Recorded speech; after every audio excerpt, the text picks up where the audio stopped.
দর্শক স্বাগত জানাচ্ছি আমাদের নিয়মিত আয়োজন এখন প্রকাশ অনুষ্ঠানে। আজকে আমরা মূলত যে বিষয়ে কথা বলতে চাই সেটি হচ্ছে ভোটের হাওয়া, সেই সঙ্গে সমসাময়িক নানা বিষয় নিয়ে আমরা কথা বলবো। গোটা আয়োজন জুড়ে আপনাদের সাথে আছি আমি মোস্তফা কামাল স্বপন। শুরুতে যদি এভাবে একটু বলতে চাই যে প্রকৃতিতে পৌষের আনন্দধারা, ফসলের প্রাচুর্যের সঙ্গে বিজয়ের গল্প যেন এক সূত্রে গাথা। ৭১-এর এই ডিসেম্বরেই বাংলাদেশ স্পর্শ করেছিল মুক্তির মাইল ফলক। ৫৪ বছরে বিজয়ের পরম্পরায় সাম্য প্রতিষ্ঠার ইশতেহার নিয়ে এগিয়ে যাওয়ার প্রত্যয় নতুন প্রজন্মের, আর অগ্রজদের প্রত্যাশা রাষ্ট্র ও সমাজ ব্যবস্থার আধিপত্যবাদ দূর করে সম্মিলিতভাবে গড়তে হবে নতুন বাংলাদেশ। আর এই নতুন বাংলাদেশ গড়ার বিষয়ে যে বিষয়টি সবচেয়ে চাওয়া পাওয়া বেশি ছিল রাজনৈতিক দলগুলোর, সেটা হচ্ছে একটি অবাধ এবং অংশগ্রহণমূলক নির্বাচন। সেই নির্বাচনের একটি তারিখ আজকে আমরা জানতে পেরেছি। প্রধান উপদেষ্টার প্রেস সচিব আজকে জানিয়েছেন ২০২৬ সালের ৩০ জুন এর কাছাকাছি সময়ে জাতীয় নির্বাচন অনুষ্ঠিত হবে। আজকে আমরা মূলত সেই আঙ্গিকে নাম দিয়েছি ভোটের হাওয়া, সে বিষয়ে কথা বলতে চাই।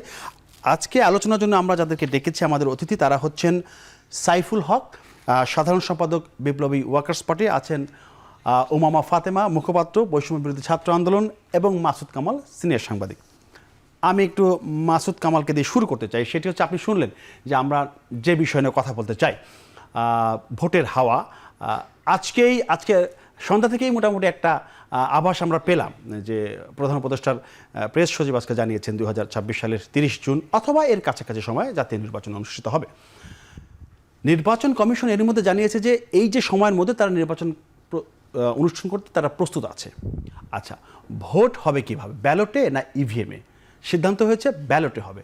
অনেকগুলো বিষয় কিন্তু মানুষের যে জানার কথা ছিল, জানতে চেয়েছিল, অনেক রাজনৈতিক দল নানাভাবে এটা নিয়ে আসলে আগ্রহ ছিল যে কখন কিভাবে কোন তারিখে নির্বাচন হবে, সে বিষয়টা পরিষ্কার হলো। তারপরও অনেক রাজনৈতিক দলের এই যে স্বস্তি হওয়ার কথা ছিল সেখানেও অস্বস্তি আছে। কারণটা কি? আমরা তো একটা ঘোষণা পেলাম। কি ঘোষণা পেয়েছেন? এটা কি সরকারি প্রজ্ঞাপন? না, প্রজ্ঞাপন এখনো হয়নি। আজকে একটা, আমি শুরুতে বললাম যে আজকে প্রধান উপদেষ্টার প্রেস সচিব একটি প্রেস ব্রিফিং করে। প্রেস সচিব একজন সরকারি কর্মচারী, জি, কথাটা খেয়াল করেন। তাও প্রেস সচিব না ডেপুটি প্রেস সচিব? প্রেস সচিব। আচ্ছা, এটা উনি একটা সরকারি কর্মচারী। উনি, আচ্ছা, প্রধান উপদেষ্টা গতকালকে বলেছে যদি সবাই মিলে বলে যে পূর্ণাঙ্গ সংস্কার দরকার নেই, তাহলে ২০২৫-এর শেষ দিকে ইলেকশন হতে পারে, অথবা এখন যদি অথবা আরো ৬ মাস লাগতে পারে, প্রথমার্ধে ২৬ সালের আরো ৬ মাস লাগতে পারে, ৬ মাস কথা উল্লেখ করে আরো ৬ মাস লাগতে পারে, সেটা আগামী বছরের দ্বিতীয়ার্ধে, মানে প্রথমার্ধে। তো প্রেস সচিব কি করে হিসাব করে বললো যে সবাই পূর্ণাঙ্গ সংস্কার চায়, আগামী বছরের প্রথমার্ধে হবে? উনি কি করে বলেন এটা? আমাদের প্রেস সচিব, আমি এরকম সুপার অ্যাক্টিভ মানে প্রেস অফিসার আগে দেখিনি। মানে প্রধান উপদেষ্টা প্রেস যে অফিস যেটা আছে, এটা এত সুপার অ্যাক্টিভ, এরা পলিটিক্যাল লিডারের মতো মন্তব্য করে, সিম্পল পলিটিক্যাল লিডারের মতো মন্তব্য করে। ভাই, তুমি একজন কর্মচারী, খেয়াল রাখতে হবে, তুমি একজন কর্মচারী। আচ্ছা, তুমি অফিস অর্ডারের বাইরে, অফিসের প্রজ্ঞাপনের বাইরে তুমি কিছুই বলতে পারো না, তোমার সে বলার এখতিয়ারই নাই। সমস্ত পলিটিক্যাল পার্টিগুলো কি বলছে যে এখনই নির্বাচন দেন অথবা দেন না? বলছে? যদি সব পলিটিক্যাল পার্টি কালকে বলে যে ইলেকশনের জন্য যতটুকু প্রয়োজন এর চেয়ে বেশি আমার দরকার নাই, যদি সবাই মিলে বলে, তখন কি হবে? কারণ দুটো অপশন তো ইউনূস সাহেব নিজেই রেখেছেন। আচ্ছা, যদি সবগুলি সংস্কার চায় তাহলে ২০২৬-এর জুন, আর যদি সবগুলি সংস্কার না চায় তাহলে ২০২৫-এর ডিসেম্বর। উনি তো বলেই দিয়েছেন। এখন সবগুলি পলিটিক্যাল পার্টি কি একমত হয়ে বলেছে? তাহলে উনি দুটো অপশন রাখলেন কেন? যদি ২৪ ঘন্টা যেতেই প্রেস সচিব বলতে পারেন ২৬শে জুন, এই কথাটা প্রধান উপদেষ্টা কেন বললেন না? সেটাই আমি কিন্তু সিম্পল একটা কোশ্চেন করলাম। আমি কিন্তু কোনো পক্ষ বিপক্ষ নিচ্ছি না, কিন্তু আমার কথা হলো কি, এটা প্রেস অফিসের কাজ নয়। আমি এর আগেও দেখেছি যে প্রেসের যারা লোক আছেন, press secretary, deputy press secretary, এরা নিজেরাই পলিটিক্যাল লিডারদের মতো, অথরিটির মতো নানা রকম মন্তব্য করেন। ভাই, আমি এই দেশের সাংবাদিকতা করি আজকে ৩৫ বছর। আমি অনেক প্রাইম মিনিস্টারের প্রেস অফিস দেখছি, এরকম অ্যাক্টিভ দেখি নাই যে যেটা তাদের বলার কথা না সেটা তারা বলে। এটা তাদের বলার কথা না, তারা ততটুকুই বলবে যতটুকু নাকি সরকারি প্রজ্ঞাপন হবে। একজন উপদেষ্টা বলতে পারেন, একজন উপদেষ্টার এখতিয়ার আছে, কিন্তু উনি বলতে পারেন। আচ্ছা, কিন্তু ওনার তো এখতিয়ার নাই। ওনারা নিজেদেরকে কি মনে করেন ভাই? This is very unfortunate. এবং আমি মনে করি এগুলি বিভ্রান্তিকর। যদি আমি বললাম তো, যদি এটাই সত্য হইতো তাহলে তো কালকেই বলতো উপদেষ্টা, চিফ উপদেষ্টা কালকে বলো না কেন? তাহলে এই ঘোষণাটাকে আমরা কিভাবে দেখবো? মানে সে তো প্রধান উপদেষ্টার প্রেস সচিব, একটা গুরুত্বপূর্ণ পদে আছে। হ্যাঁ, সচিব, কিন্তু সেক্রেটারি। আপনি অন্য কোনো সেক্রেটারিকে দেখছেন এত কথা বলতে? আরো তো অনেকগুলো সেক্রেটারি আছে, সে তো একটা ইকুইভ্যালেন্ট সেক্রেটারি। আর কাউকে দেখছেন এত কথা বলতে? উনি এত কথা বলেন কেন? এটা ওনার একটির মধ্যে পড়ে না। আচ্ছা, আপনার কাছে আসবো। উমামা, আপনার কাছে একটু পরে আসে আমি একটু সাইফুলের কাছে যেতে চাই। যেটা বললেন মাসুদ কামাল, যে প্রধানমন্ত্রী প্রেস সচিব আসলে এই ঘোষণা দিতে পারেন কিনা, বা উনি অনেক বেশি বলছেন, উনি একজন সচিব, এটা উপদেষ্টা বলতে পারেন। আপনি শুনলেন, আপনার মন্তব্য জানতে চাচ্ছি, উনি কি আসলে এটা বলতে পারেন কি পারেন না? বা আপনারা যারা রাজনৈতিক দলের নেতা আছেন, আপনারা অনেকদিন ধরেই নির্বাচনের একটি রোড ম্যাপ চাচ্ছিলেন, একটি ঘোষণা চাচ্ছিলেন, যে একটা সম্ভাব্য তারিখ অন্তত দেওয়া হোক। সেই জায়গাটা আজকে মোটামুটি পরিষ্কার হয়ে গেছে। কিন্তু মাসুদ কামাল ভাই যেটা বলছেন, তার বক্তব্যের সাথে আপনি একমত কিনা, বা যদি দ্বিমত থাকে তাহলে কেন? জি, আপনাকে ধন্যবাদ। জি, প্রিয় ভাজন, দুই আলোচক তো এবং দর্শক শ্রোতা, তাদেরকে আমি শুভেচ্ছা জানাই। আমরা গতকাল আমাদের প্রধান উপদেষ্টা যিনি যে ভাষণ দিয়েছেন জি, আমাদের মহান বিজয় দিবস উপলক্ষে, আমি সাফারে ছিলাম, যেতে যেতে তার ভাষণ শুনছিলাম। আচ্ছা, গতকালে আমি এটাকে স্বাগত জানিয়েছি। আমি এটাকে ইতিবাচকভাবে এটাকে আমি দেখেছি এই জায়গা থেকে এতদিন ধরে রাজনৈতিক দল অথবা জনসমাজের গুরুত্বপূর্ণ অংশ, তারা নির্বাচনের ব্যাপারে তারা যে এক ধরনের ঘোষণা চাইছিলেন, জি, ঠিক পুরোপুরি নির্দিষ্ট ঘোষণা না হলেও একটা ধারণা পাওয়া গেছে। একটু আগে আমাদের মাসুদ কামাল ভাই যেটা উল্লেখ করলেন, আমি যেভাবে পারসিভ করেছি, আমি যে গ্রহণ করেছি, তার অর্থটা হলো যে যদি অল্প সংখ্যক সংস্কারের মধ্য দিয়ে আচ্ছা, রাজনৈতিক দলগুলো যেগুলো করতে চান, যদি এটার মধ্য দিয়ে করা যায়, তাহলে 25 সালে ডিসেম্বরের মধ্যে আগামী জাতীয় সংসদ নির্বাচন করাটা সম্ভব। আর যদি আমরা রিফর্মটাকে আরও যদি আমরা এক্সটেন্ডেড ফর্মে নিই, যদি আরও রিফর্মের এজেন্ডা থাকে, সবগুলো কমপ্লিট করে যদি আমরা যেতে চাই, এখানে যদি আছে, এখানে দুবার করে যদি ব্যবহার করা হয়েছে, তার মানে তিনি বরঞ্চ আমার মনে হয় খানিকটা রেশনালি বক্তব্য রেখেছেন, খানিকটা ফ্লেক্সিবল বক্তব্য রেখেছেন।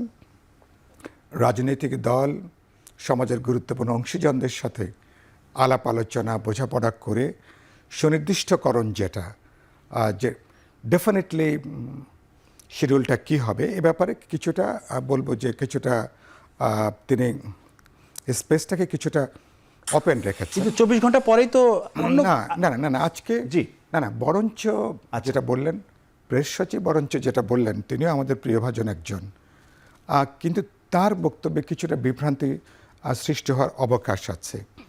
কোন জায়গাটায়? মানে অবকাশ আছে, মানে কারণ হচ্ছে এখনো পর্যন্ত কারণ প্রধান স্টেক হোল্ডার তো রাজনৈতিক দলগুলো, বাদনে আমাদের ছাত্র তরুণরাও যদি একটা দল তৈরি করে, বা আরও গুরুত্বপূর্ণ অংশীজনরা যারা আছেন, সবাই মিলে তো আলাপ আলোচনা করে করব।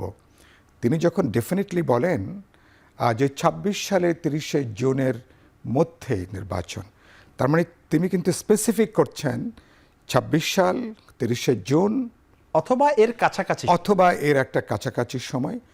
তো কিন্তু গতকাল প্রধান উপদেষ্টার বক্তব্যটা কিন্তু এরকম না, তিনি বরঞ্চ রেশনাল, লজিক্যাল, কিছুটা ডেমোক্রেটিক স্পেস তিনি রেখেছেন, যে আলাপ আলোচনা করে ধরুন আগামী এই ডিসেম্বর বা জানুয়ারির মধ্যে নির্বাচন সংক্রান্ত সংস্কার কমিশন বা অন্যান্য সংস্কার কমিশন তার রিপোর্টটা যখন দেবে, তখন তো এগেইন ইন্টারিম গভর্নমেন্টের সাথে রাজনৈতিক দলগুলোর আবার আলাপ আলোচনা হবে। সে আলাপ আলোচনা সময়টা কি লাগবে, সেটা কিভাবে ঠিক হবে, সেটা ঠিক হবে নির্বাচনের আগে গুরুত্বপূর্ণ কি কি রিফর্মগুলো আমরা করতে চাই। উনি একটা কথা শেষ করি, কি পরিবর্তনটা করতে চাই। আচ্ছা, তো পরিবর্তনটা কোথায় কি করব, আমরা সবাই মিলে আমরা দাঁড়াবো কোথায়? দাঁড়াবো এখানে আমাদের আলাপ আলোচনা করে একেবারে মিনিমাম বটম লাইন যে দাঁড়াবে, যেখানে আমাদের একটা জেনারেল ঐক্যমতের জায়গা থাকবে। আচ্ছা, অন্তর্বর্তী সরকার তো সেখানে দাঁড়াবেন এবং সেটাই সঙ্গত, সেটাই যুক্তিসঙ্গত। সেটা এমন হতে পারে 25 সালের অক্টোবরে হতে পারে, নভেম্বরে হতে পারে, ডিসেম্বরে হতে পারে, অথবা 26 সালের জানুয়ারি, ফেব্রুয়ারি কি মার্চে হতে পারে। দ্যাট ডিপেন্ডস আমার কি কি দায়িত্ব আছে, কি কি কাজগুলো করব, রাজনৈতিক দলগুলোর সাথে সরকারের বোঝাপড়া, আবার নির্বাচন কমিশনের যে প্রস্তুতির যে পার্টটা। আরেকটা কথা যুক্ত করি, অনেক সময় কি অনেক সময় অতিকথন বিভ্রান্তি তৈরি করে। অনেক সময় কিন্তু বলতে পারেন যে আমি সেজন্য প্রায় আমি যখন অন্তর্বর্তী সরকারের সঙ্গে কথা বলেছি, আমরা বলেছি পলিসি লেভেলে কোনো স্টেটমেন্ট যদি করতে হয়, সেটা এমনকি উপদেষ্টারা জনে জনে না করে সেটা যদি প্রধান উপদেষ্টা বক্তব্য রাখেন, সেটা অনেক বেশি সেটার তাহলে বিতর্কের জায়গা থাকে না। তাহলে কোনো প্রশ্ন থাকলে সেটা হয়তো ব্যাখ্যা দেওয়া যেতে পারে। প্রেস উপদেষ্টা আমি যেটা বুঝি, তিনি তো অর্থাৎ তিনি সরকারের ভাষ্যটাকেই তিনি গণমাধ্যমে তিনি প্রকাশ তুলে ধরেছেন আর কি, আমরা ওইভাবেই ধরতে পারি তো নাকি?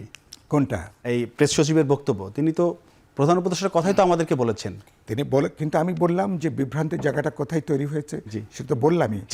তিনি একটা পার্ট বলেছেন, কিন্তু এখন এমন যদি হয় রাজনৈতিক দলগুলো দেখছেন যে কাজগুলো আছে, জানুয়ারি ফেব্রুয়ারিতে আলোচনা করে যে আমরা 25 সালের মধ্যে নির্বাচনটা করা সম্ভব, তাহলে তো 26 সাল যাবার দরকার হবে না। আচ্ছা, জি, আমি কি কিন্তু আপনি যখন বলে দেন, একজন প্রেস অ্যাডভাইজার যখন সচিব যখন বলে দেন যে 26 সালের 30শে জুনের মধ্যে, তখন কিন্তু মনস্তাত্ত্বিকভাবে একটা ধারণা কাজ করে, তাহলে বুঝি এখন থেকে 1.5 বছর, তাহলে বুঝি 26 সালের জুন বা তার আশেপাশে। সেটা তো আমি এই জায়গাটা বিভ্রান্তিকর। আমি বললাম উপস্থাপনটা এভাবে হওয়াটা সঙ্গতপূর্ণ না, এভাবে হওয়াটা যুক্তিযুক্ত না। ঠিক আছে, আমি আরেকটা কথা বলি। আমি মনে করি যে এই ফাইনালি কিন্তু শিডিউলটা ডিক্লেয়ার করবেন নির্বাচন কমিশন, যে অন্তর্বর্তী সরকার ইলেকশন কমিশনকে তারা একটা রাজনৈতিক তারা একটা বার্তা দেবেন যে আপনারা এই সময়ের মধ্যে আপনারা প্রস্তুতি গ্রহণ করুন। ফাইনাল শিডিউলটা ইলেকশন কমিশন মানে ওরা ডিক্লেয়ার করবেন। আসবে আপনার কাছে, আমি এই বিষয় নিয়ে আর কথা আছে রয়েছে। একটু উমামা ফাতেমা আপনার কাছে যেতে চাই। সেটি হচ্ছে যে আপনাদের যে আন্দোলন সংগ্রাম, আপনাদের যে গণ অভ্যুত্থান হলো, যেটা সেখানে তো ন্যায্যতা, ন্যায়পরায়ণতা, আপনার মানবাধিকার এবং অনেক কথা ছিল, এখনও সেগুলো আছে। এগুলোর নিশ্চিত করার জন্য আপনারা অনেক সংস্কারের কথা বলেছিলেন। এখন একটা ঘোষণা চলে আসছে, সম্ভাব্য ঘোষণা আমরা ধরতে পারি। তাহলে এই সময়ের মধ্যে এতগুলো সংস্কার সব কিছু করাকে সম্ভব, যেটাকে আপনারা বেশি জোর দিচ্ছিলেন, সংস্কার, দেশের সংস্কার করতে হবে, তারপর নির্বাচন, কিন্তু এই অল্প সময় 1 বছর বা 1.5 বছরের মধ্যে এতগুলো সংস্কার করা সম্ভব কিনা? আচ্ছা, ধন্যবাদ। প্রথমত আমাদের পরিচয় কি? আমরা তো আসলে মূলত ছাত্র। তো আমাদের এই রাজনীতির মাঠে আসা কিন্তু ছাত্রদের স্বার্থকে কেন্দ্র করে। তো যখন এই অভ্যুত্থান পরবর্তী সময়ে আমরা সকলে মিলে একটা দেশ বিনির্মাণ করতে যাই, তখন কিন্তু সকলেরই একটা ঐকমত্যের ভিত্তিতে এই দেশটাকে নির্মাণ করতে হবে, যাতে ইন ফিউচার একটা পার্টি সে ইলেক্টেড হয়ে এসে যাতে বলতে না পারে যে না, আমি তো এটাতে সম্মতি দিইনি, এটা বাদ। তার মানে এই ধরনের ক্রাইসিস যাতে দেশের মধ্যে আর ইন ফিউচার ক্রিয়েট না হয়, সেটার জন্য যেটা দরকার, সবার মধ্যে একটা ঐকমত্য দরকার। এখন গভর্নমেন্টের পক্ষ থেকে তো বিভিন্ন সংস্কার কমিশন তারা কিন্তু গঠন করেছে, আরও মনে হয় গঠন করবে। রিসেন্টলি আমাদের ছাত্রদের পক্ষ থেকে আমরা প্রতিবাদ জানিয়েছিলাম যে এখানে বিডিআর হত্যাকাণ্ড নিয়ে কোনো ধরনের কমিটি গঠন করা হয় নাই, এবং পরবর্তীকালে কিন্তু সরকারের পক্ষ থেকেও এক ধরনের আশ্বাস দেওয়া হচ্ছে যাতে হয়তো বিশেষ পাবলিক প্রসিকিউটর নিয়োগ দেওয়া হয়েছে এই বিষয়ে, এই কমিটি গঠন করার জন্য। তো মোটামুটি গভর্নমেন্টের পক্ষ থেকে আমরা যেটা দেখতে পাচ্ছি যে তারা এক ধরনের সংস্কার কার্যক্রমের মাধ্যমে তারা নির্বাচন দিয়ে আসলে মূলত বিদায় নিতে যাচ্ছে।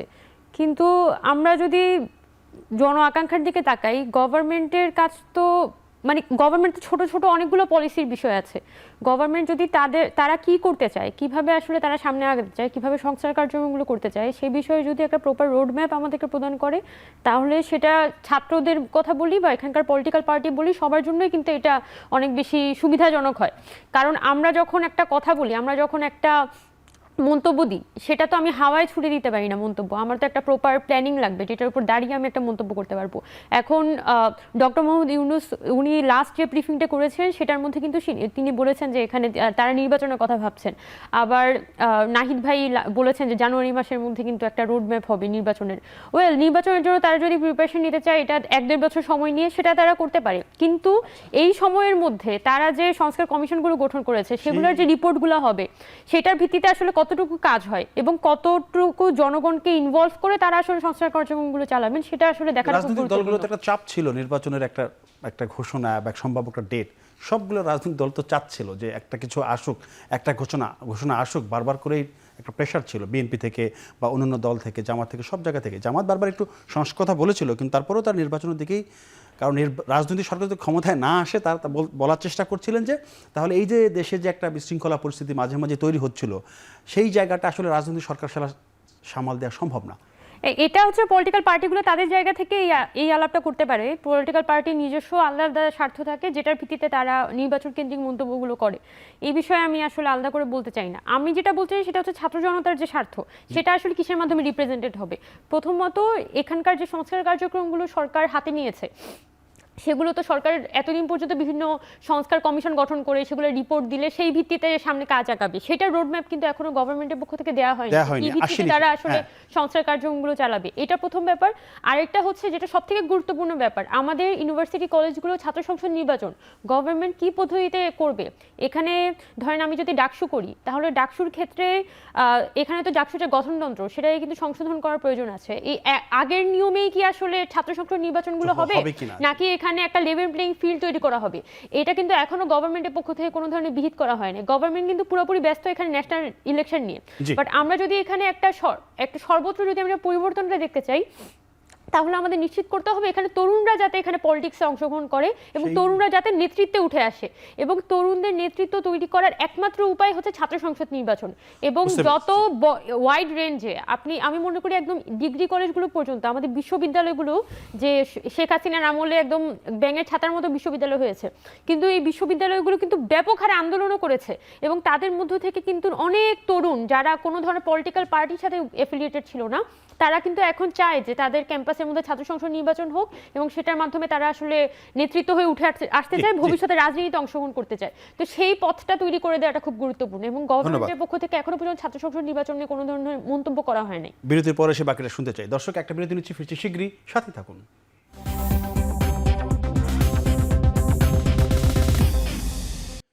দর্শক, বিরতির পর আবারও ফিল্ম আমাদের নিয়মিত অনুষ্ঠান এখন প্রকাশ অনুষ্ঠান। আমরা কথা বলছিলাম নির্বাচনী হাওয়া নিয়ে। আমি আবার যেতে চাই সাংবাদিক মাসুদ কামাল আপনার কাছে। আপনি শুরু করেছিলেন, একটা বিষয় জানতে চাই, জাতীয় ঐক্য কমিশনের কথা বলা হচ্ছে। জাতীয় ঐক্য কমিশন, সেই কমিশন আসলে সবার সঙ্গে আলোচনার মাধ্যমে এই যে নির্বাচনের তারিখ সেটা পেছানো এবং এগিয়ে দিতে পারে, এই কথাও তিনি বলেছেন। এই বিষয়ে একটু জানতে চাচ্ছিলাম জাতীয় ঐক্য কমিশন। আমি এই জাতীয় ঐক্য কমিশনের যে কনসেপ্টটা এটাকে আমি খুব আপনার সমর্থন করি। আচ্ছা, আমার কাছে এটাকে ভালো একটা প্রস্তাব মনে হয়েছে। কারণ দেখেন অনেকগুলো কমিশন হয়েছে, সংস্কার কমিশন, তার মধ্যে প্রথম করা হয়েছে 6টা। আমি মনে করি এই 6টা কমিশনই খুব গুরুত্বপূর্ণ এবং এই 6টা কমিশনের রিপোর্ট পাওয়ার পরে নির্বাচনের আয়োজন করা যেতে পারে, এটা হলো আমার ধারণা। আমি এভাবে ভাবি 6টা কমিশনের পর নির্বাচন আয়োজন করা যেতে পারে। তারপরে অন্যান্য কমিশনের কাজ চলতে থাকবে, কিন্তু এই 6টার পরে আপনি নির্বাচনের ঘোষণাটা দিতে পারেন যে নির্বাচন অমুক দিন হবে। আচ্ছা, এখন এই 6টা কমিশনের যে রিপোর্টটা প্রকাশিত হবে সেই রিপোর্টটা নিয়ে পলিটিক্যাল লিডারদের সঙ্গে আলোচনার একটা বিষয় তাদের চিন্তাদের মধ্যে আছে। সেইটার জন্যই কিন্তু জাতীয় ঐক্য কমিশন। যেমন ধরেন আমি এক্সাম্পল দিয়ে বলি আপনাকে, যেমন ধরেন সংবিধান নিয়ে যে সংবিধান সংস্কার কমিশন আছে, এই কমিশনে মনে করেন আপনার ধরেন 20টা 30টা প্রস্তাব আসলো। এখন এইগুলি নিয়ে তারা সবার সঙ্গে আলাপ করবে, এই বিষয়ে কি কি আছে, যেমন ধরেন আপনার ইলেকশনের বিষয়ে কি হবে, তত্ত্বাবধায়ক সরকার বিষয়ে সবার বক্তব্য নিল, যেগুলো সবগুলিতে বেশি মিলল সেগুলি তারা স্থির থাকলো, আর যেগুলোতে বেশি প্রতিবাদ আসলো সেগুলি বাদ দেবে। আমার ধারণা তারা এই ধরনের কিছু একটা করতে চাচ্ছে এবং যদি এটা হয় এটা অতি উত্তম, আমি এটাকে খুব পছন্দ করি। এখন আমি আপনাকে আরেকটা কথা বলি, এই জাতীয় ঐক্য কমিশন 6টা কমিশনের চেয়ারম্যানকে নিয়ে আসবে এবং প্রধান উপদেষ্টা থাকবেন, উনি ভাইস চেয়ারম্যান হবেন, আর এটা উনি চেয়ারম্যান হবেন আর ভাইস চেয়ারম্যান হবে ডক্টর আলী রিয়াজ, তাই তো? এই যে জিনিসটা, আচ্ছা, এখানে আমি ছোট্ট করে একটু ফুটনোটের মধ্যে বলে নেই, আলী রিয়াজের এই ক্ষেত্রে ওনার যে নিয়োগটা, এটা নিয়ে আমার দুটো বিষয়। একটা হলো উনি যোগ্য লোক, ওনার যোগ্যতা নিয়ে আমার কোনো প্রবলেম নাই, এবং এই ক্ষেত্রে গুড চয়েস। আবার দ্বিতীয়ত আরেকটা প্রশ্ন আমার আছে, উনি তো আমেরিকার নাগরিক। আচ্ছা, উনি কি আমেরিকার নাগরিকত্ব লোভ সামলাতে পারতেছেন? এটা আমার জানার খুব আগ্রহ। দেশের স্বার্থ উনি এখান থেকে আসছেন, ছুটিমুটি নিয়ে আসছেন, হয়তো করে আবার উড়াল দিবেন। আমি তো এই লোকের হাতে এত বড় দায়িত্ব দিতে চাই না। উনি ওটা ত্যাগ করে আসেন। কারণ যখন আপনি আমেরিকার নাগরিক হবেন, তখন আপনাকে কিন্তু ওদের স্বার্থ রক্ষার জন্য আপনাকে শপথ নিতে হবে। আপনি ওই শপথ নিয়ে এসে কার স্বার্থ রক্ষা করবেন? আমার না যুক্তরাষ্ট্রের? এটা আমাকে বুঝতে হবে। আমি এই দেশের একজন নাগরিক হিসেবে আমি বুঝতে চাই। ওনার কাছে আমি দাবি করবো, যদি উনি আমেরিকার নাগরিক হয়ে থাকেন, তাহলে আমেরিকার নাগরিকত্ব ত্যাগ করে আসেন উনি। আর যদি ওটা ত্যাগ করার মায়া যদি ওনার বেশি হয়, তাহলে প্লিজ গো ব্যাক। আপনার মতো লোক আমার দরকার নাই। আমার কথা স্পষ্ট ভাই, এখানে আমার জাতীয় স্বার্থ, আমার ভবিষ্যতের স্বার্থ, আমার সন্তানের ভবিষ্যতে আমি আলোচনা করতেছি। কার প্রতি কি ভালোবাসে এটা এইগুলি বাদ। দ্বিতীয় কথা, আমি একটা সিম্পল একটা উদাহরণ দিই। এক মিনিট, দ্বৈত নাগরিক থাকলে কি মানে সমস্যা মনে করছেন আপনি? আমি সমস্যা মনে করছি। আচ্ছা, আমি মনে করছি এই কারণে যে উনি তো ওখানকে ওত দিয়েছেন আমেরিকার স্বার্থ রক্ষার জন্য। জি, তো ওই তাহলে তো উনি এখানে বসে আমেরিকার এখানে কি করবেন, যদি আমেরিকার স্বার্থ রক্ষা করবেন এখানে, এটা আমি মনে করি। হ্যাঁ, শুনেন, বাংলাদেশের জন্ম, আমি বাংলাদেশের নাগরিক, আমি কিন্তু ওত দিই নেই, আমি জন্মগতভাবে নাগরিক হয়ে গেছি। উনি কিন্তু ওখানে ওত দিয়ে নাগরিক হয়েছেন, একটা শপথের মাধ্যমে নাগরিক এই জিনিসটা বুঝতে হবে। আচ্ছা আচ্ছা, এই হলো একটা জিনিস আমার। আর দ্বিতীয় যে বক্তব্যটা, সেটা হলো গিয়ে, আমি মনে করি যে এই সংস্কার কমিশনগুলো যেভাবে অগ্রসর হচ্ছে, এই নির্বাচন 2025-এর পরে যাওয়ার কোনো প্রয়োজন পড়ে না। কেন পড়ে না সেটা আমি বলি আপনাকে। জানুয়ারির মধ্যে 6টা কমিশন রিপোর্ট দিবে, তারপরে জাতীয় ঐক্য কমিশন বসবে। ঐক্য কমিশন কি করবে, সব পলিটিক্যাল লিডারদের সঙ্গে কি কি পাওয়া গেল কমিশনের রিপোর্ট, তার উপর নির্ভর করে আলোচনা করবে। এই মত বিনিময় কয়দিন লাগবে? 1 মাস, 2 মাস, 3 মাস ধরেন আপনি। আচ্ছা, 3 মাসের মধ্যে পাওয়া যাবে। তো জানুয়ারি 31 তারিখ থেকে 3 মাস হয়, ফেব্রুয়ারি, মার্চ, এপ্রিলের 31 তারিখের মধ্যে আপনি কিন্তু সংস্কার বিষয়ক সমস্ত ফাইনাল করতে পারলেন। তারপরে ধরেন আরও 2 জনের সঙ্গে আলাপ করবেন, ড্রাফটিং ধরেন আরও 2 মাস, তাহলে কি হলো? জুন মাসের মধ্যে আপনি পুরো জিনিস পেয়ে গেলেন সংস্কারের। যদি পেয়ে যান, তারপরে আপনি আরো 1 বছর নিবেন কোন ইলেকশনটা। কি কারণে? আরাম পেয়ে গেছেন এই জন্য? ভাই, এটা তো এত আরামের দরকার নেই তো ভাই। আপনি তাহলে তখন ইলেকশনের তফসিল ঘোষণা করেন। আপনি জুন মাসে ইলেকশনের জন্য প্রস্তুতি নেন, আপনি September, October, July, August, September, October, November মাস নেন, আপনি 5 মাস নেন, 6 মাস নেন। ভাই, 2026-এ যাওয়ার কোনো কারণ নাই। এই সমস্ত নাটক ফাটক করে কোনো লাভ নাই। আমরা মানুষ বুঝি, সমস্যাটা কেউ সেটা আমি বলি আপনাকে। যত তারা দেরি করবে, তত তারা কিন্তু অজনপ্রিয় কিন্তু অলরেডি হচ্ছে। অগাস্টের 8 তারিখে সরকার যখন শপথ নেয়, তখন এই সরকারের যে জনপ্রিয়তা ছিল, এখন কি সেই জনপ্রিয়তা আছে? নেই। কিভাবে আমরা বুঝবো জনপ্রিয়তা নেই? আমি বুঝি না, আমি জনগণ না। আচ্ছা, আমার কাছে তো নাই। আমি যার সঙ্গে মিশে আলাপ করছি তাদের কাছে নাই। যারা বাজারে যায় তাদেরকে জিজ্ঞাসা করেন না। আপনি বাসায় বাজার করে যদি আপনি বউ করে বড় জিজ্ঞেস করেন। আমি নিজেই করে 14% অলরেডি মূল্যস্ফীতি, সেটা জানি। তাহলে এই আপনি বুঝেন না? হ্যাঁ, তাহলে আপনি বুঝলে আমি বুঝবো না, অসুবিধা নেই। এটা বুঝতে, এটা রকেট সায়েন্স না। আচ্ছা, এটা বুঝতে খুব সহজ। রিক্সা উঠলে রিক্সাওয়ালাকে জিজ্ঞাসা করেন, দেখেন সে কি বলে। আচ্ছা, যতই দিন যাবে তাদের জনপ্রিয়তা আরো কমতে থাকবে, কারণ তারা কোনো কিছু ঠিকঠাক, বিশেষ করে বাজার দর, মানুষের দৈনন্দিন চাহিদা তারা মেটাতে পারছে না, প্রত্যাশা মেটাতে পারছে না। কাজেই আমি মনে করি যত তাড়াতাড়ি তারা নির্বাচন দিবে, তত তারা সম্মানের সঙ্গে যাইতে পারবে। মাসুদ ভাই, আসবো আপনার কাছে। সাইফুল হক ভাই, আপনি একটু বলবেন, 6টা কমিশনের পর নির্বাচনের, মাসুদ ভাই যেটা বললেন, নির্বাচন একটা কমিশন ঘোষণা হওয়ার পরে এটা হতে পারতো, এবং তিনি কিছু তথ্য দিলেন বা কিছু ডেটা দিলেন, এবং নির্বাচনটা কিভাবে হবে ধাপগুলো বললেন, এবং এত দেরি করার সুযোগ নাই, আসলে চাইলেই করতে পারে। ওই জায়গাটা কি আর একটু পরিষ্কার করবেন আপনি, যেটা মাসুদ ভাই বললেন? জি, প্রথম হচ্ছে যে আমরা যে আচ্ছা, প্রথম একটা হলো যে সংস্কার এবং নির্বাচনকে যেভাবে মুখোমুখি দাঁড় করানো হচ্ছে, পুরোপুরি উপস্থাপনটা ভুল। আচ্ছা, ভুল এই অর্থে যে সকল রাজনৈতিক দল, আমরা বিপ্লবী ওয়ার্কার্স পার্টি, গণতন্ত্র মঞ্চ, বিএনপি বা যারা রাজপথের সকল বিরোধী দল, আমরা কিন্তু পুরনো জমানায় ফিরব না, এটা একটা পাবলিক কমিটমেন্ট। দ্বিতীয়ত হচ্ছে আমরা কোথায় পরিবর্তন দরকার, কোথায় রূপান্তর দরকার, কোথায় সংস্কার দরকার, এটা এমনকি আমরা যুগপথের গত 2-2.5 বছর ধরে আমরা আমাদের প্রথমে মঞ্চের 14 দফা, পরে যুগপথের 31 দফায় আমরা সুনির্দিষ্ট করেছি কোথায় কী কী পরিবর্তন দরকার। তার মানে আমাদের মধ্যে এক ধরনের রাজনৈতিক প্রস্তুতি, চিন্তার ঐক্য ইতিমধ্যে তৈরি হয়ে আছে। এখন 2 নম্বর হচ্ছে যে হ্যাঁ, ইতিমধ্যে অনেকগুলো সংস্কার কমিশন হয়েছে। সংস্কার কমিশন থেকে হয়তো আরও অনেকগুলো গুরুত্বপূর্ণ নতুন আইডিয়া, নতুন কোনো প্রস্তাব আসতে পারে। তো সেগুলো তো ধরেন লেটেস্ট বাই 31 জানুয়ারি আগামী বছরে সেগুলো আমরা পেয়ে যাচ্ছি।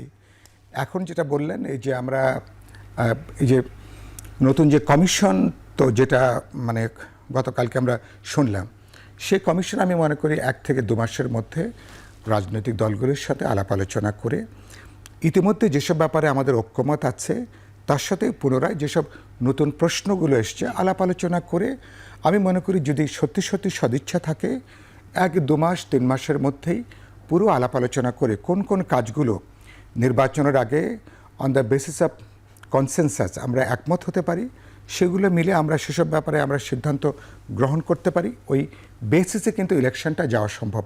আর একটা গুরুত্বপূর্ণ জায়গা কোথায়, বড় টাস্ক ছিল এবার কিন্তু একটা ইলেকশন কমিশন গঠন করা। ইলেকশন কমিশন গঠন হয়েছে, ইতিমধ্যে তারাও একটা বার্তা পেয়েছেন যে সম্ভাবনা আছে আগামী বছরের মধ্যে একটা নির্বাচন করা।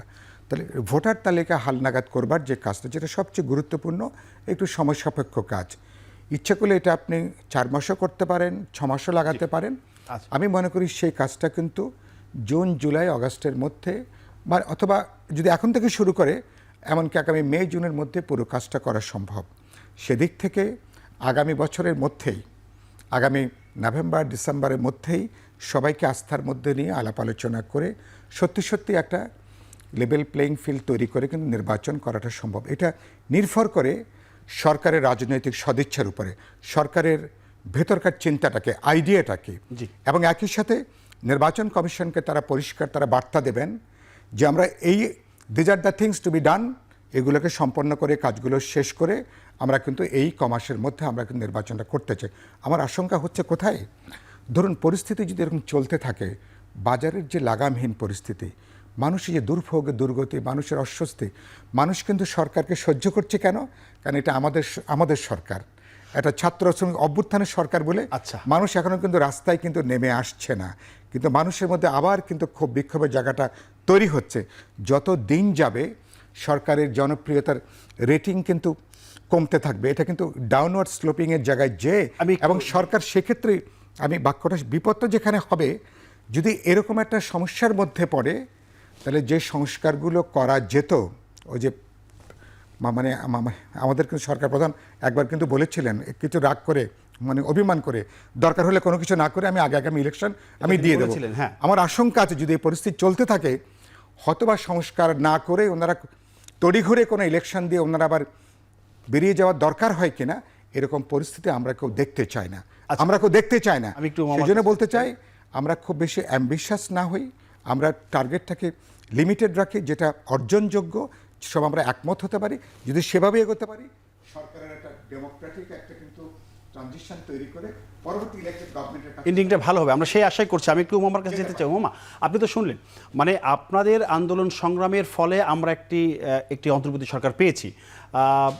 সেই সরকার আপনারাই চেয়েছেন, যে আপনারাই যখন আন্দোলন সংগ্রামে সফলতা পেলেন, আপনারা ডক্টর মোহাম্মদ ইউনূসকে চেয়েছেন, তিনি একটি সরকার গঠন করেছেন, এটাকে আমরা অন্তর্বর্তী সরকার বলছি। সেই সরকার শুরুতে আসলে তুমুল জনপ্রিয় ছিল, এখন কি আসলেই কি জনপ্রিয়তা কমেছে?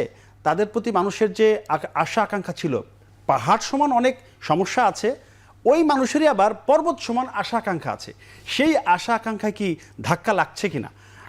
এটা তো আপনাদের চাওয়া পাওয়ার একটা সরকার ছিল, ওই জায়গাটা যদি একটু পরিষ্কার করতেন আপনি। এখানে আসলে বিষয়টা আসলে রেসিপ্রোকাল। প্রথমত এই গভর্নমেন্টটা তো আসলে কোনো পলিটিক্যাল গভর্নমেন্ট ছিল না।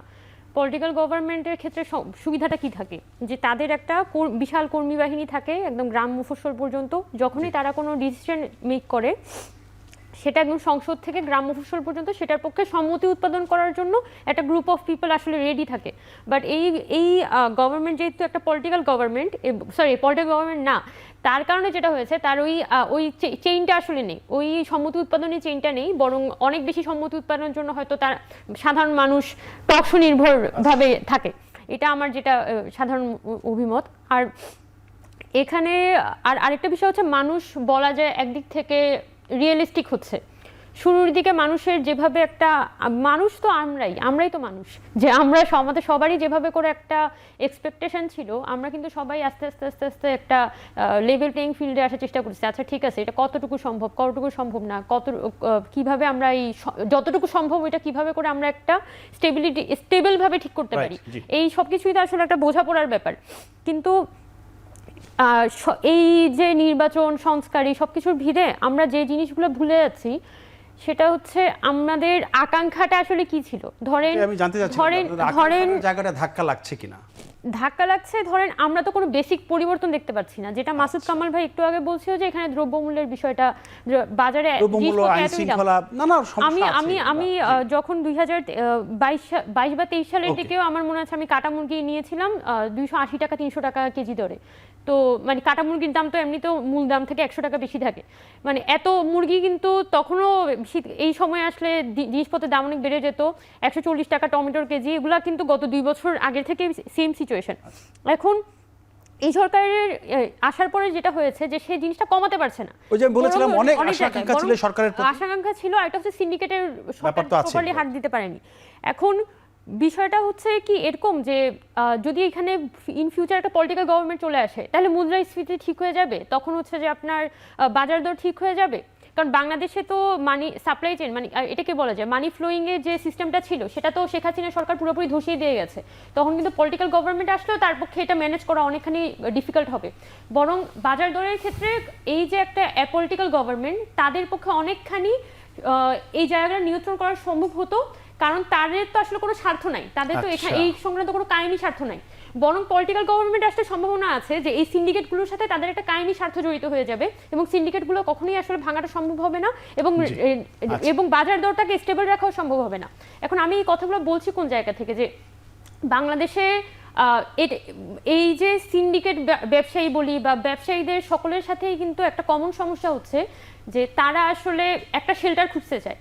ধরেন একটা পলিটিক্যাল গভর্নমেন্ট যখন শেখ হাসিনা গত 15 বছর কেন সে এত স্টেবলি শাসন করে যেতে পেরেছে, তার একটা বড় রিজনই তো হচ্ছে ব্যবসায়ীরা কিন্তু তাকে একটা দেশের স্টেবল পরিবেশ রক্ষা করার জন্য শেখ হাসিনাকে তারা আস্থা করত। এবং ব্যবসায়িক পরিবেশ অনেক খারাপ ছিল, এখানকার যারা স্মল অ্যান্ড মিডিয়াম এন্টারপ্রাইজ ছিল এগুলো কিন্তু পুরোপুরি ধসে গেছিল, কিন্তু বড় বড় যে এন্টারপ্রাইজগুলো এগুলো কিন্তু ঠিকই বুম করছে। এবং শেখ হাসিনা বলি বা এবং আমি যেটা দেখছি যে বাংলাদেশে ব্যবসায়িক পরিবেশের ক্ষেত্রে ব্যবসায়ীরা সবসময় চায় যে একটা পলিটিক্যাল পার্টির উপরে নির্ভর করতে চায়, কিন্তু আসলে দরকারটা কি? দরকারটা হচ্ছে যে গভর্নমেন্টে আসুক না কেন এখানে যাতে একটা স্টেবল ব্যবসায়িক পরিবেশটা এখানে মেইনটেইন হোক, সেই জায়গাটা আসলে হয় না। দরকার ছিল আসলে এই গভর্নমেন্টে ওই স্পেসটা তৈরি করে দেয়া, যাতে যে কোনো গভর্নমেন্টে আসুক না কেন, যত বাজে গভর্নমেন্ট আসুক বা যত ভালো গভর্নমেন্ট আসুক না কেন, ওই ব্যবসায়িক গোষ্ঠী যাতে সবসময় তারা ইনভেস্টমেন্টটা করে বাজার থেকে লগ্নিটা তুলে আনতে পারে, ওই ধরনের নিশ্চয়তা যাতে তারা এই বাজারের মধ্যে পায়, এটা গুরুত্বপূর্ণ। সেটা কিন্তু আমাদের গভর্নমেন্ট এখনো পর্যন্ত নিশ্চয় করতে পারেনি এবং ইন ফিউচার এটার হাত ধরে কিন্তু ভবিষ্যতে আরেকটা ফ্যাসিবাদী সরকার গড়ে উঠতে পারে। বাকি গল্প শুনবো বিরতির পর। দর্শক একটা বিরতি নিচ্ছি, ফিরছি শীঘ্রই, সাথে থাকুন।